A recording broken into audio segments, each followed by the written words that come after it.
Hello friends. आज हम लंकापति रावण की कुंडली का विश्लेषण करेंगे। लंकापति रावण को अभिमानी, अहंकारी, काम, क्रोध, लोभ, मोह, मद में चूर शासक के रूप में जाना जाता है। लेकिन जैसे हर सिक्के के दो पहलू होते हैं, वैसे ही लंकापति रावण में भी अच्छे और बुरे गुण थे। लंकापति रावण महाज्ञानी, महाबलशाली, महापंडित था। उसने अपने कुटुंब के मोक्ष हेतु देवी सीता का हरण किया। रावण महाज्ञानी था। ये इस बात से सिद्ध होता है कि उसने अंतिम समय में, जब उसका अंतिम समय था, तब श्री राम ने लक्ष्मण जी को दशानन के पास राजनीतिक ज्ञान लेने के लिए भेजा। रावण महापंडित था। ये इस बात से सिद्ध होता है कि जब श्री राम ने रामेश्वरम की स्थापना की थी, उस समय श्री राम ने दशानन रावण को बुलवाया था। वाल्मीकि जी ने दशानन रावण को रामायण में महात्मा कहा है, क्योंकि लंकापति रावण महाज्ञानी, बहुविद्याओं का ज्ञाता, कुशल राजनीतिज्ञ, सेनापति, वास्तुविद, ज्योतिष का प्रकांड विद्वान। रावण को ज्योतिष का पूरा ज्ञान था। ब्रह्मा, नारद जी और शिव जी के अलावा अगर ज्योतिष का किसी को पूरा ज्ञान था तो वो था रावण। रावण तंत्र मंत्र का महापंडित तथा महान राष्ट्रनायक था। वह वैदिक ऋचाओं के गूढ़ रहस्य, उसके पीछे छिपी हुई साइंस को समझ चुका था। लंकापति रावण ने इंद्रजाल, शिव तांडव स्तोत्र, उडीश तंत्र, काम चंडाली, रावण संहिता आदि ग्रंथों की रचना की। लाल किताब की रचना भी उसी के द्वारा की गई, ऐसा कहा जाता है। रावण के 10 सिरों में दुनिया भर का ज्ञान समाया था। वेदों से लेकर वनस्पति, जड़ी बूटी तक रावण सृष्टि के सारे वेदों को जान चुका था। रावण सम्राट होने के बावजूद भी उच्च कोटि का ब्राह्मण था, महापंडित था। शास्त्रों में पारंगत ब्राह्मण के सभी कर्म वो नियम से करता था। सौर मंडल के सभी ग्रह रावण के इशारे पे चलते थे। कोई ग्रह रावण के विरुद्ध कार्य नहीं कर सकता था। शनि देव ने विद्रोह करने की कोशिश की तो रावण ने उनका बुरा हाल कर दिया था। रावण इतना शक्तिशाली आखिर कैसे हो गया, ये प्रश्न बार बार मन में आता है। असल में रावण जो है ब्रह्मा जी के पुत्र पुलस्त्य मुनि के पौत्र व महर्षि विश्रवा के पुत्र थे। विश्रवा बहुत ही शक्तिशाली, प्रभावशाली ब्राह्मणों की श्रेणी में आते थे। विश्रवा की 2 पत्नियां थीं। एक तो भारद्वाज जी की पुत्री थी, जिनसे कुबेर पैदा हुए थे, तथा दूसरी थी नागलोक के राजा राक्षस राज सुमाली की पुत्री कैकसी। रावण जो है, रावण, कुंभकर्ण, विभीषण और सूर्पणखा उसी के पुत्र थे। इस तरह से रावण के अंदर 2 संस्कृतियों का मिलन था, जिसके कारण रावण इतना शक्तिशाली हो गया था। तो चलिए देखते हैं लंकापति रावण की जन्म कुंडली। यह है लंकापति रावण की जन्म कुंडली। सिंह लगन की कुंडली है। सिंह लगन जो कि एक स्थिर लगन है और सूर्य खुद की राशि में बैठा हुआ है। इस तरह से जातक जो है, इस तरह से जो रावण है वो बहुत ही शक्तिशाली हो गया था, क्योंकि सूर्य जो है वो सभी ग्रहों के राजा है। सभी तरह का ज्ञान उनके पास है। बहुत ही शक्तिशाली राशि होती है ये, क्योंकि कालपुरुष की ये 5वीं राशि होती है, जिसका संबंध पूर्व जन्म से भी होता है। और लगन में सूर्य खुद की राशि में है, बृहस्पति साथ में है, जो कि जीवात्मा योग बनाते हैं। तो इससे पता चलता है रावण किसी पूर्व जन्म के कारण पैदा हुआ था। इसके बारे में हम डिटेल में बताएंगे आपको अगले वीडियो में। ऐसे जातक जो होते हैं वो राजा के समान होते हैं। गजब का आत्मविश्वास होता है, शारीरिक शक्ति भी इनके अंदर गजब की होती है। और इम्यूनिटी पावर भी स्ट्रांग होती है। तो रावण भी शक्तिशाली था, दृढ़निश्चय था, निडर, साहसी, ज्ञानवान, मजबूत शरीर और मजबूत मस्तिष्क का था। क्योंकि 5th हाउस जो है आपके इंटेलिजेंस को भी शो करता है, आपके माइंड को भी शो करता है। 1st हाउस जो होता है सूर्य का पक्का घर होता है और सिंह राशि स्थिर राशि है, तो इसलिए रावण के अंदर जो आत्मबल था वो गजब का था। यानी कि इस तरह के जातक जो है आत्मबल, दृढ़ निश्चय के साथ कुछ भी कर सकना उनके लिए संभव होता है। सिंह राशि जैसे कि मैंने बताया कालपुरुष की 5वीं राशि होती है और ये पूर्व जन्म का इससे संबंध होता है।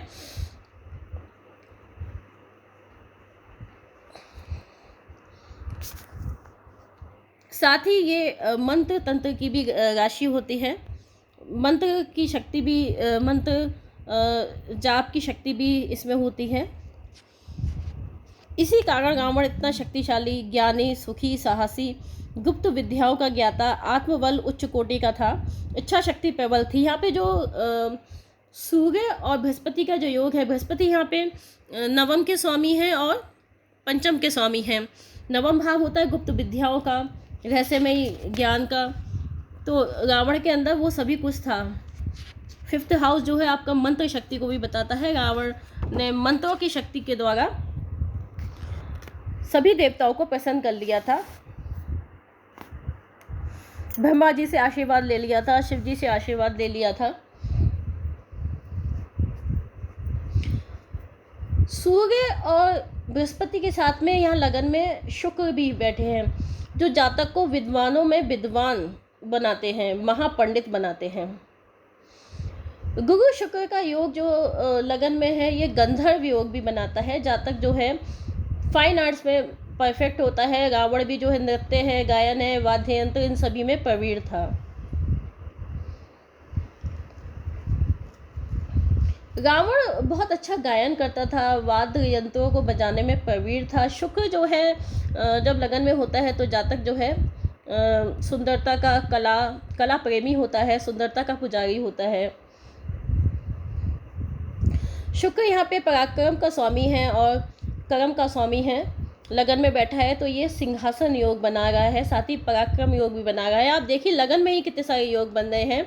लगन में जो योग बनना है, गंधर्व योग बनता है, जीवात्मा योग बनता है, सिंहासन योग बनता है, और केंद्र त्रिकोण के लॉर्ड जो हैं सूर्य और गुरु वो लगन में बैठे हैं, तो ये जो है राजयोग बनाते हैं। साथ ही लक्ष्मी नारायण योग भी बनाते हैं।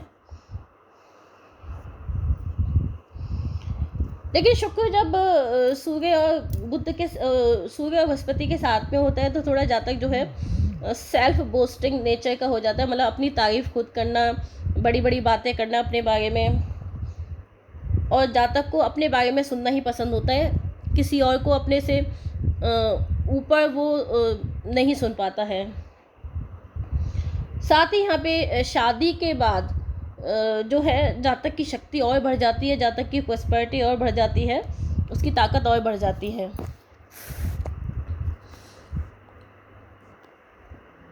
सेकंड हाउस में यहाँ पे बुध है उच्च का बुध जब कुंडली में होता है, सेकंड हाउस में होता है। सेकंड हाउस आपका है वाणी स्थान भी होता है। शुक्र के नेचुरल कालपुरुष कुंडली देखें तो यहाँ पे शुक्र इसके लॉर्ड होते हैं, वृषभ राशि। तो यहाँ पे जातक के पास जो कम्युनिकेशन स्किल्स होती हैं वो गजब की होती हैं। जातक बहुत ही व्यवहार कुशल होता है, महाज्ञानी, महाबुद्धिमान, अनेक विद्याओं का ज्ञाता। जातक अपने ही प्रयास से विभिन्न तरह की नॉलेज इकट्ठी कर लेता है, विभिन्न तरह की ज्ञान उसके पास होता है, या समझिए दुनिया भर का ज्ञान उसके पास होता है। यहाँ पे जातक बहुत अच्छा रचनाकार, महाधनी भी होगा, क्योंकि सेकंड हाउस में बुध की राशि है, 11th हाउस में बुध की राशि है, और बुध उच्च का होकर सेकंड हाउस में बैठा है, तो जातक के पास बहुत सारा धन, सोने की लंका थी इनके पास तो, और उससे ज़्यादा क्या कहा जाए।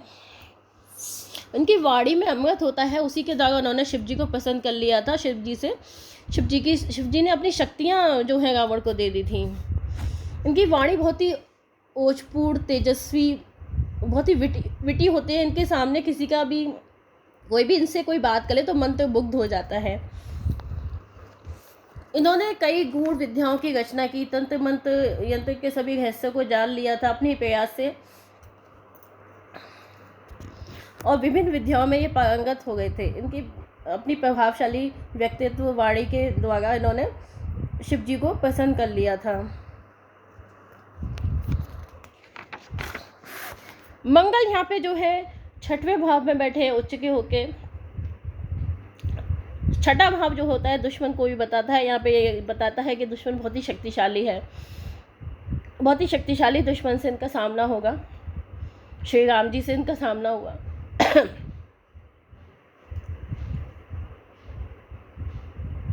यहाँ पे जो है जातक जो है जब उच्च का मंगल होता है तो जातक महापराक्रमी होता है, साहसी होता है, उसके अंदर मैस्कुलाइन पावर होती है। मंगल की 8वीं दृष्टि जो है वो लगन पे पड़ती है, जो जातक को महाबली बनाती है, साथ ही एटीट्यूड भी दे देती है।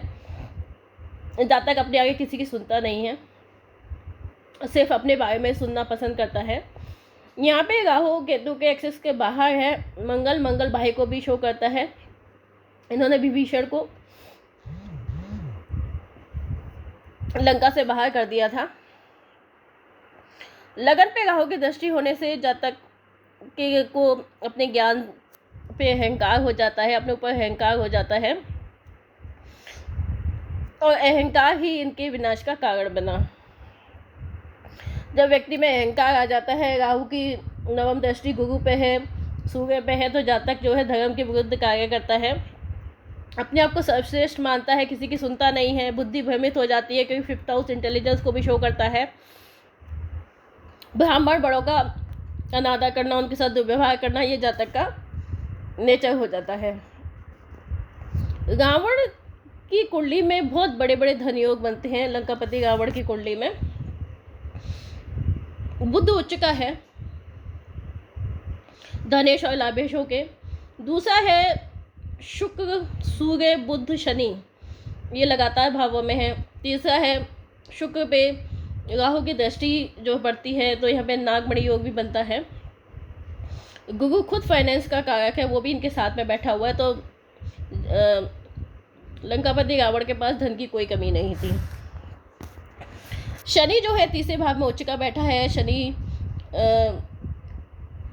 जो है षष्ठेश भी है और सप्तमेश भी,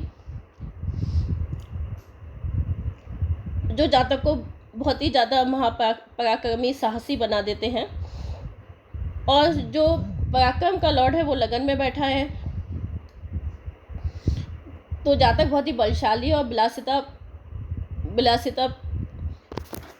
पूर्ण होता है, विलासिता पसंद होता है।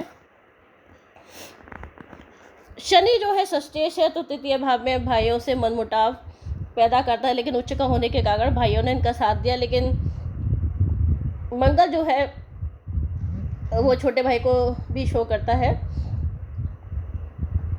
तो यहाँ से विभीषण से इनका डिफरेंस हो गया और वो इन्होंने अपनी लंका से बाहर भेज दिया।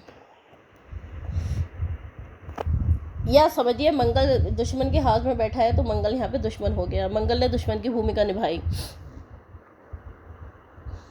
शनि की 10वीं दृष्टि चंद्र पे विषयोग का निर्माण होता है। स्त्री के कारण जीवन में इनके जहर हो गया, विनाश का कारण बना।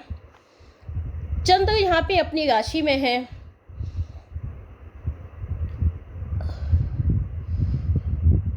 और यहाँ पे शनि जो है माता को शो करता है, माता समान स्त्री को शो करता है, एक ऐसी स्त्री को शो करता है जिसमें देवीय गुण होते हैं।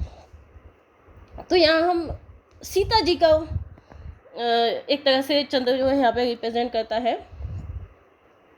गुरु की 5वें हाउस पे दृष्टि पड़ती है, पूर्ण दृष्टि पड़ती है, जो बताता है जातक अनेक पुत्रों वाला होगा। राहु भी 5वें भाव में 1-2 पुत्रों की हानि करता है और बाद में अनेक पुत्रों वाला बनाता है। शनि की दृष्टि भी पड़ती है, राहु 5वें भाव में है, जो कि बताते हैं कि जो पुत्र होंगे वो अल्पायु हो सकते हैं। लेकिन यहाँ पे जो पंचमेश है वो लगन में सूर्य के साथ में है, उच्च का लगन में है, सूर्य के साथ में है, शुक्र के साथ में है, तो बताता है कि जो पुत्र हैं वो काफ़ी नेम फेम प्राप्त करने वाले, समृद्ध, ज्ञानी, गुप्त शक्तियों को जानने वाले होंगे, पिता की आज्ञा मानने वाले होते हैं, क्योंकि यह जीवात्मा योग भी बनता है।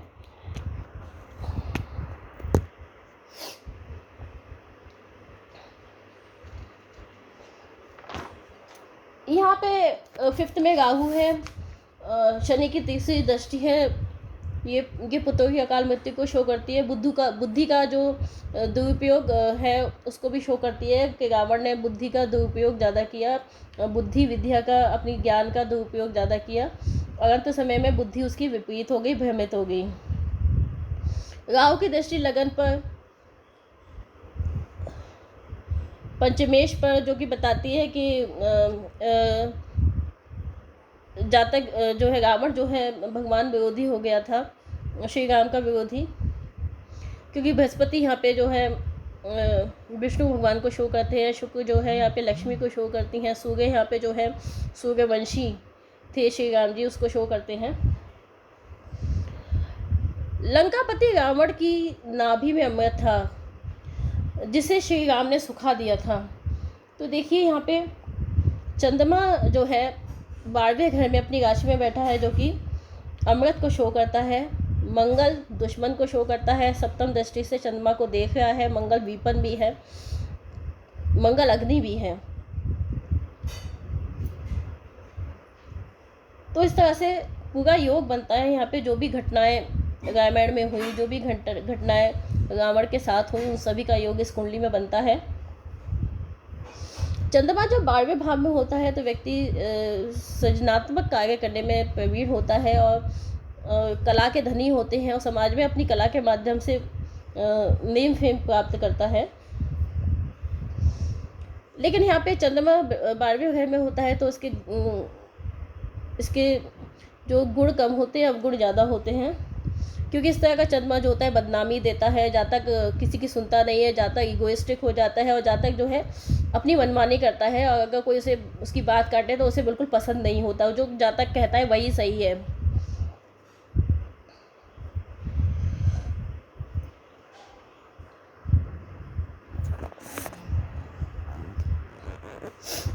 यहाँ पे जो है लंकापति रावण ने भगवान शंकर से वरदान पाके अपने लिए मोक्ष के द्वार खोल लिए थे, और इसीलिए विष्णु, लक्ष्मी जी, शिव जी, हनुमान जी और सभी अन्य देवी देवताओं को मानव रूप में धरती पे आना पड़ा। जीते जी उसने सीता माता को, श्री राम को अपने साथ नहीं ले जाने दिया, क्योंकि वही तो उसकी मुक्ति का मार्ग थी। फोर्थ साइन में कर्क राशि में चंद्रमा 12वें घर में, 12वां घर किसका होता है? मुक्ति का होता है, मोक्ष का होता है। यहाँ पे चंद्रमा का बैठना यानी कि किसी पवित्र देवी जैसी स्त्री का बैठना, यानी कि रावण का जो मोक्ष का मार्ग था वो स्त्री के द्वारा था।